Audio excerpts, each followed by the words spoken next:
Hi అండి. Cooking videos ఎందుకు చేయటం లేదక్క? రీజన్ ఏంటి? కుకింగ్ వీడియోస్ చేయండి అక్క అని చెప్పి నన్ను చాలా మంది అడుగుతున్నారండి. రీజన్ అయితే ఏమీ లేదండి.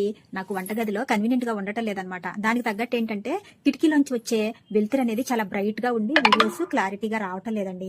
అందుకే నేను ఎక్కువ కుకింగ్ వీడియోస్ మీద ఇంట్రెస్ట్ అనేది పెట్టడం లేదనమాట. ఇక ఈ రోజు వీడియోలోకి వస్తే మార్కెట్కి వెళ్ళానమాట. మార్కెట్ లో వంకాయలు చాలా ఫ్రెష్ గా నిగనగలాడిపోతూ కనిపించినాయండి. చూస్తే అస్సలు వదలబుద్ధి కాలేదని చెప్పి వంకాయలు అయితే తీసుకొచ్చాను. చిట్టి పొట్టి వంకాయలు మరి ఏరుకుని మరి తీసుకొచ్చానండి. ఇక వంకాయల పైకి ఎంత నిగనిగలాడుతూ కనిపించినా కూడా అవి కోస్తే లోపల పుచ్చు అనేది తప్పకుండా ఉంటుందండి. మనుషులు కూడా అంతేనండి. పైకి ఎంత మంచిగా కనిపించినా కూడా వాళ్ళ కడుపు నిండా కుళ్ళి కుతంత్రాలు అనేవి ఉంటూనే ఉంటాయన్నమాట. మనకు ఒక సామెత ఉంది కదండి, మేడి పండు చూడ మేలిమై ఉండును, పొట్ట విప్పి చూడ పురుగులుండు. అలాగే ఇప్పుడు నేను ఒక కొత్త సామెత చెప్తున్నాను వంకాయ మీద.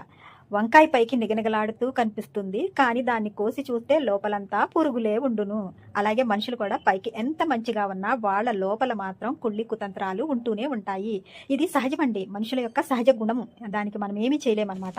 ఇక నా పరిస్థితి ఎలాగుందంటే, ఎంత కష్టపడితే ఏం ఉపయోగం, కష్టానికి తగ్గ ఫలితం దక్కలేదు అన్నట్టు అయిపోయిందండి. గుత్తొంకాయ కర్రీ అయితే ప్రిపేర్ చేసేసాను అనమాట. తీరా చూస్తే వండిన కూర చెత్త పాలైంది అన్నట్టు అయింది. ఇక కూర అయితే రెడీ అయిపోయింది కదా అని చెప్పి ఓవర్ కాన్ఫిడెన్స్ తో కొత్తిమీర కూడా చల్లేసానండి. ఇక కూర అయితే టేస్ట్ చేద్దామని చెప్పి ఈ విధంగా వంకాయ అయితే తీసుకున్నాను అనమాట. తీసుకుని కొరకపోతే కాలిపోయిందండి. ఓవర్ యాక్షన్ కాకపోతే చల్లారాక తినొచ్చు కదండి. ఇక వంకాయ అయితే కొరికేటప్పటికి చేదుగా ఉందండి. ఇంతసేపు నేను పడ్డ కష్టం అంతా గంగపాలైనట్టు అయిపోయిందండి. ఇక చేసేదైతే ఏమీ లేదండి, వేరే కర్రీ అయితే ప్రిపేర్ చేయాల్సిందే. ఇంతసేపు చూసారుగా, ఒక లైక్ కొట్టండి.